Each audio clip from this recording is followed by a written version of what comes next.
Bonjour. Le 21 septembre, plus de 6 millions de Guinéens sont appelés à se prononcer par référendum pour ou contre la nouvelle constitution. Est-ce que vous allez appeler à voter oui ou non?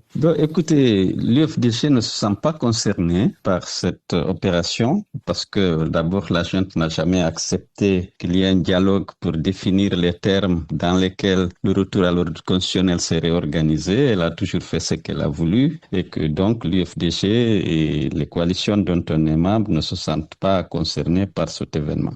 Est-ce à dire que vous allez appeler à l'abstention? Écoutez, nous sommes en train de nous concerter puisqu'au-delà de nos coalitions, il y a beaucoup d'autres partis politiques et des organisations de la société civile qui n'acceptent pas cette constitution imposée et dans la mesure où elle comporte une violation des engagements pris et du serment que le général avait prêté de ne pas candidater ni lui-même, ni les membres du CNRD, ni les membres du gouvernement. Donc, nous sommes en train de voir comment nous pourrions nous organiser pour effectivement s'opposer à cet autre coup d'État contre le peuple de Guinée, contre les droits et libertés des Guinéens de choisir librement leurs dirigeants. Parce que vous suivez sans doute toutes ces mobilisations, tous ces mamayas, comme on le dit chez nous, pour promouvoir, justifier la candidature de Doumbia qu'on veut présenter comme un homme providentiel qui doit continuer justement ses chantiers, alors que sa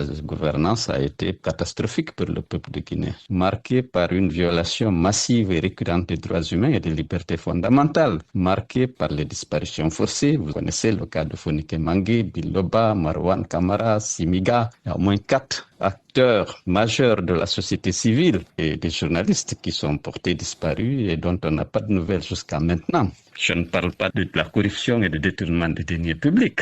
Avec la manne minière, comme vous le savez, la bauxite aujourd'hui s'exporte. Ils vont faire peut-être 200 millions de tonnes cette année contre une vingtaine de millions en 2015. Et donc, il y a l'argent. Mais justement, vous pourriez appeler à voter non. Non, mais les conditions d'un scrutin juste et transparent ne sont pas réunies. Je vous rappelle que c'est le ministère de l'administration du territoire, dirigé par un général, appuyé de ses préfets, qui sont tous militaires, et de ses sous-préfets, qui sont à 60% issus des forces de défense et de sécurité, qui vont organiser ce référendum. Et donc, dans un environnement où il y a une terreur qui s'abat sur le peuple de Guinée, où il y a la peur, la corruption, et donc l'expression de la volonté populaire ne sera jamais prise en compte. Donc, nous ne sommes pas pour cette mascarade, tout juste pour doter le pays d'une constitution qui permettra à Doumbia de confisquer le pouvoir. Voilà plus de 3 ans, Cellou Dalein Diallo, que vous vivez en exil en Afrique de l'Ouest, notamment parce que vous êtes poursuivi par la justice guinéenne.